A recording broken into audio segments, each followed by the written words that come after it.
for your horrible mom to be using meth with you and rubber stamping it and okaying it. And then having your horrible stepfather who thinks he's a good stepfather, but there he is using drugs with you. And I guarantee you, okay? So I'm going to find you guilty. I'm going to sentence you to 35 years in the prison, give you credit for any time served. There's an affirmative finding of deadly weapon. Court will take in consideration 665-487 and 673-117. I'll ask for the... What's going on, man? It's your boy Grubs. You already know what it is, nigga. Fuck around, you find out. Today we about to see. Stop playing, man, for real. Oh shit, hold on. Were you using meth with your son? Yes or no? Yes. You're aware of his drug use, though? Yes. I mean, that night, you smoked marijuana with him. Yes, I did smoke marijuana. I mean, do you deserve an apology? Yes. And you know why you deserve an apology? Because you had horrible parents in your life. Your mom, horrible parent. She was horrible for bringing someone into your life as a stepfather who just got out of prison using drugs and using drugs with you. And What the fuck is going on, bro? God damn it. They not even I thought they was the damn defendants. They not even the damn defendants. It's him. They was just the parents. This is just a shitty situation all over. Jesus. Oh, God, man. Fucking Christ. This is just bad. guarantee you right now, your mother doesn't think she's a horrible parent, even though she's using meth with you. There's a complainant in this case, somebody who's dead. And whenever a life is taken, guess what? Society suffers because whatever they were bringing to this world, maybe for the benefit of others, we no longer have that. All right. The court is calling 2022 CR 5275, State of Texas. Hold on, y'all. Texas versus Michael Juan Montoya. And who is your witness? Michelle Hernandez. How do you know Michael? He's my son. Obviously, you know why we're here today. Yes. I guess around the time of this incident and when Michael was arrested, describe Michael's behavior. Very paranoid. Just didn't trust anybody. He was always to himself. On that day, do you know if Michael had used drugs? Yes. If you know, what did he use? Marijuana and methamphetamine. During this time. What I tell you about using hard drugs, man? Cocaine, fucking meth, heroin, pills. Fuck no. Don't do any of that shit, man. Cause it'll have you doing stupid shit like this, and the next thing you know, you up in the courtroom trying to explain shit. You know what I mean? Trying to explain that your mom and your dad was both fiends, and that's why you had a fucked up life. And now you about to go to jail. Time period. Was there anything else that, as far as Michael's behavior, that now maybe? Just one moment. Counsel, I can't have you all talking behind the court reporter. Here. You need to move him down to the other end. So you all can speak, Mr. States, and you all can speak in the box, but it just needs to be on that end. Did he witness people using drugs? Yes. And would you guys always be at the same house, or sometimes you'd have to go stay with his grandmother? Whenever his father and I I'd take them to my mom's. Before this, was there any traumatic events? Did he lose anyone that he was close to? His best friend. His best friend. Like 4 years, I believe, ago. And ever since then, I've seen him go a little downhill. What about anyone in your family? My brother, he was close to as well. How long ago was that? It was a year before that. Talking about he going downhill. Bitch, you downhill. You a fiend too. So what the fuck we talking about? Before his best friend. And have you stayed in contact with Michael since he's been in jail? Every day.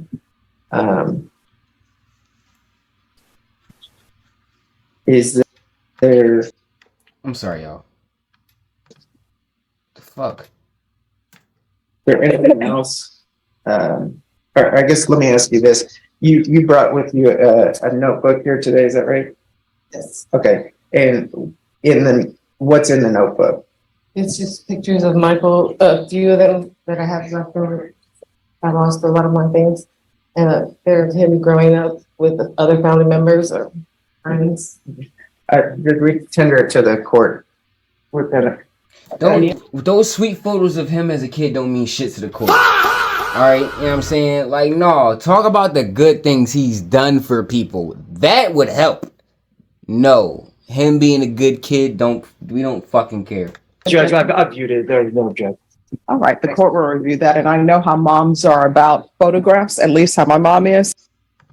So I'm going to review it and then I'll return it to you. Okay. That's my next question, Judge. Yes. Now, look, through the years, I guess, is this the same Michael during that time period, even a few months prior? Was that the same Michael that you knew growing up? Did you notice behavioral changes? Yes. Were you aware of his mental health and the extent of his drug abuse back then? No. Okay. Now that you are aware, you think that he needs help. Yes. Has he expressed a desire to get help? Yes. Has he expressed remorse about what's happened? Yes. Is there anything else that the prosecutor may have some questions for you? I just have a few questions, Yes. Your Honor. One, did you know the victim in this case? Yes. How was the victim? He's a good friend. A good man? Yes. Okay. Didn't deserve what happened to him, is that correct? No. Okay. And you're not aware of your son's drug use, is that right? The extent of it, that's what. Not the extent of it, no. Okay. So you used methamphetamine with him that same day? See? I got caught alive, bitch! This is why he's about to go to jail. Mom, you fucked it all up. God damn it. God damn it. Why can't you just admit that you was a fuck up? Dad's a fuck up. Y'all fuck ups. You fucked up his life and now he making fucked up decisions. I'll move on to that next question. The fact is that your son even admits that he used on a daily basis, that he lived with you. He used marijuana, he used meth, and he used Xanax on a daily basis. I didn't know of him doing all of those. And you stated, Wait a minute. How can he live with you on a daily basis and you don't know that he's doing all these drugs? All right, if he doesn't work, especially if he doesn't have a job, he in the crib or he out getting high. So how the fuck do you not know? Especially if he lives with you. That makes no sense. he had a good childhood. I saw the photos. He did. And that he viewed some physical violence between you and your husband, Yes. and some physical violence between you and your boyfriend, or boyfriend, one of your boyfriends. Well, okay, yeah. Maybe once. Maybe once. So not an extended period of time. Yes. Was he ever abused in the house? No. Sexually abused in the house? Was he ever sexually abused by anyone? No. Abused physically by anyone? No. Abused emotionally by anyone? And then I know. No. So the only time you saw the difference in his behavior is when he started using drugs on a daily basis since the age of 18 years old. Mm. No. You saw behavior before that you didn't No. mention yet. I just see the behavior change when his best friend and my brother passed away. How old was he? I believe he was 16. 16. Mhm. So he started using alcohol back in 6th grade. You're aware of that, aren't you? No. That's what he stated. No. So you're not aware of that. Where were you at during this time when he was in 6th grade and started using alcohol on daily, or at least He weekly? was at, Right, you gotta explain that as a parent. What the fuck was you doing? Right, because this is why y'all gotta watch y'all kids and what y'all kids are into. You know what I'm saying? Like, seriously. And the way you raise your child, yes. The way you raise your child and how you treat them and the environment you give them does impact the kind of person that they do become when they become an adult. Okay? All right? A lot of shitty people usually come from shitty people. All right? Or they have shitty homes. You know what I'm saying? my mother's house. At your mother's house. Yes. Where were you? I was, Especially with a lot of prisoners. You know what I'm saying? A lot of prisoners are really come from abused homes. You know what I'm saying? But in his situation, he just come from drug parents that's on drugs. not living with them there. Okay, no further questions, Your Honor. Any other questions? No, Your Honor. I do. A question wasn't asked, wasn't answered. Were you using meth with your son? That's either yes or no. Yes. All right, thank you. Any other questions? No, no, stay. All right, defense. And other individuals in his life. But he chose, yes, at a young age, not to proceed and take advantage of those people. What he chose to do is drop out of school and cut class and drink alcohol, use marijuana, and things that were detrimental to his mental health, anybody's mental health for that matter. For the fact is even in Dr. Fabian's report, he didn't start using methamphetamines and Xanax to the age of 18 at the time that he was an adult. So at that point, Your Honor, he's making adult decisions that were. God damn, this is a bad habit of drug use, bro. You know what I'm saying? This is a bad habit of fucking substance use, period. You drinking in 6th grade, so you're drinking around fucking 11, 12 years old, right? Now, then by the time you're 16, you know what I mean, you're smoking weed. All right, you're smoking weed and you're drinking by the time you're 16. Then by the time you're 18, you popping Xanax, drinking and smoking weed. Then by the time you're 22, you're doing meth, popping pills, smoking weed, drinking. What the fuck, bro? You know what? Glad this happened because eventually, if this kept picked up based off with him, like the vibe I'm getting with him, you would have started. I think he would have started shooting up. I think he would have started doing heroin, because, you know, what I've seen with people who usually use drugs and people who usually turn into fiends, what you say turn into crackheads or usually junkies on the street, right? It doesn't start off with the strong, like they don't just jump straight to dope. They don't just jump straight to heroin, jump straight to pills. You know what I'm saying? Usually they probably start off with something like perks. Some people start off with weed, right? But then they want to move on to something stronger, right? They start off with perks, pop 1 perk, pop 2 perks, you know what I'm saying? Pop a few 30s there and there. And then they pop in 2, 3 a day. Next thing you know, 2, 3 a day turn into 5. 5 turn into 10. Next thing you know, you saying fuck perks. You ain't doing perks no more. Now you sniffing coke. Sniffing coke for a while. Coke don't work. You get numb to that, right? Next thing you know, you doing dope. You shooting up. You know what I'm saying? It's just a vicious cycle of drug use. You chasing a high, and when one high doesn't cut it, you're chasing a stronger high, and that's dangerous. Detrimental to himself, not because of PTSD, not because of ADHD, because he chose to take the easier way and he wanted to go have drinks. He wanted to go smoke marijuana. The day of, he smoked marijuana with his mom's boyfriend. The day of, he just chose to do methamphetamine. And we talking about in his situation, we talking about a murder right now. So he's fighting a murder situation right now. So this is bad. That caused him to be voluntarily intoxicated, that he chose that path.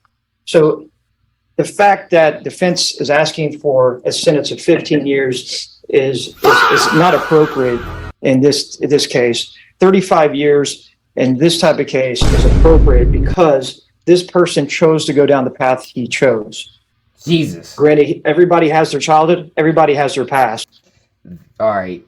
So basically, he already pled guilty. This is sentencing, and they're just debating. This is defense and prosecution making their closing arguments, debating on how much time he should get, and that was the prosecution. And now, either the judge about to make their, I think the defense already made theirs, or the defense is about to make theirs, or the judge is the court's about to make their decision. If you really look at what the doctor said and what his parents said, yes, there was some violence in the household. There was substance abuse in the household. But there's many people sitting in this courtroom today that chose different paths. And some of them are on a rocky road. But the fact is they haven't murdered somebody and shot them in the head when that individual's just there to help them. And Mr. Butler was there to help. He was there helping, and he was a plumber. And this is the victim in this case. And that's just a tragedy right there, is that this individual is out there helping late at night trying to get this house renovated. And this individual decides to get intoxicated off of meth, Xanax, and drinking and marijuana and shoots him just blindly behind the head. And that right there, Your Honor, deserves a 35-year sentence. Thank you. Mr. Montoya, I want you to know that I listen to everything that's brought before me, and I consider all the evidence that's brought before me. I mean, do you deserve an apology? Yes. And you know why you deserve an apology? Because you had See, hard. and I ain't mad at that, but I can see him crying. Bruh.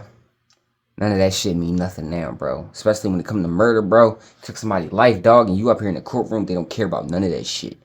It's up. It's up and it's stuck. You know what I'm saying? So when y'all gotta think about everything before y'all pull that trigger, my G. Life is not a game. Shit get real. You know what I'm saying? And when you catch a body, that clock tick, nigga. That clock tick. Either for them people, for the law, or, you know what I'm saying, if you fuck with the wrong one, you know what I'm saying, for them people to come back and spin back on your ass, dog. You know what I'm saying? And if, you know what I mean, and if, God, man, you better hope you ain't do it with nobody dangerous. God forbid, you know what I'm saying? You might have to leave town, leave the country. It gets that bad, man. You don't want to go through these situations. You know what I'm saying? Because it's a sad situations for everybody involved. The victim's family, but the victim's family and, you know what I'm saying, the suspect's family. But the victim's family don't have nobody to have the person to deal with no more. You still got your life, bro. Horrible parents in your life. Your mom, horrible parent. Still a horrible parent to this day, using meth with you. She was horrible for bringing someone into your life as a stepfather who just got out of prison, using drugs with you. So you have horrible parents, horrible adults in your life. Your grandmother, it appears that your grandmother was trying to help you stay clean and sober, but then you have your horrible mom coming in and allowing you to live with her and use meth with her. That is ridiculous for your horrible mom to be using meth with you and rubber stamping it and okaying it. And then having your horrible stepfather who thinks he's a good stepfather, but there he is using drugs with you. And I guarantee you right now, your mother doesn't think she's a horrible parent, even though she's using meth with you. Your stepfather thinks he's doing a great job, even though he's using drugs with you. So I want you to know that I understand and I heard everything. And I understand that you had a horrible upbringing. But by that same token, there's a complainant in this case, somebody who's dead, who had family who loved and cared about him, and he's just working, doing a job. This is not a situation where he was doing something illegal or doing something inappropriate. And whenever a life is taken, guess what? Society suffers because whatever they were bringing to this world, maybe for the benefit of others, we no longer have that. So when I sentence you today, I want you to know that I realize your childhood was horrible. And sometimes people have a childhood that's horrible and they make it out. And you wonder, how did they ever make it out? And then sometimes when children are taken from the hospital to be with their horrible parents, you know that they're going to have a horrible life. And you have had a horrible life with your horrible mother and your horrible stepfather. And I don't know what they're doing with your sister. I don't know if they're using meth with your sister or not. I don't know if there are other grandchildren that people are allowing your horrible mother and your horrible. And I'm gonna say this, gentlemen. I know some of y'all out there have came from broken families, have come from parents on drugs, come from parents that have abused you. You have been through shit. Some of y'all done been locked up. Some of y'all have been through real shit. You know what I'm saying? And I'm here to tell you that once you know right from wrong and you become a man, you dig what I'm saying? And you really understand you can make your own decision. You can choose your own path. And sometimes going down that path is not easy. All right? Don't look for the easy route in life though, man. You look for the route that's worth it. The route that's going to get you results and make you the better man that you're supposed to be. You dig what I'm saying? That grandma, his grandma was that hope. His grandma was that hope that she had, man. That he had a little bit. But his mom fucked it all up, of course. And you got some people like this that just don't make it out. But you don't. That doesn't always have to be you. If you got a chance to not be in this situation, take it. If you got somebody who wants to help you, take it. Because it's not guaranteed you're always going to be there. It's always going to be there. And it's not guaranteed you're going to get a second time. It's not guaranteed you're going to get away with shit and you're going to get a second time when you fuck up. Stepfather to be around. So I want you to know that I heard all of the testimony and I listened to it and I internalize it. Okay? So I'm going to find you guilty. I'm going to sentence you to 35 years in the prison, give you credit for any time served. There's an affirmative finding of deadly weapon. Court will take in consideration 665-487 and 673-117. I'll ask for the therapeutic community. And I'll also ask, they do have mental health treatment at the prison. I'll ask for that as well. I don't have any jurisdiction to force them to do that. But if you request it and they see that I'm requesting it, they may be able. You got to make better decisions, gentlemen. You got to make better decisions, man. You got to. Right? And I'm saying, I'm like, look, and I know what it's like because listen, I come from a family where I have family members that were on drugs. Right? You know what I'm saying? I know what it's like to see somebody that you look up to turn into something. Like turn into a drug addict.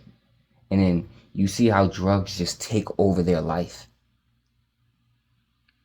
Right? And it makes them do crazy things that you would never think they do. Make them say crazy things you'd never make them say. And sometimes, honestly, some people go down a hole that they never can come back from. And sometimes it comes from a family. Especially when this is like down a family tree. But then you got the others that seen it and they just chose a different path. You can choose a different path. But is it easy to choose that path when all you knew was the dumb shit?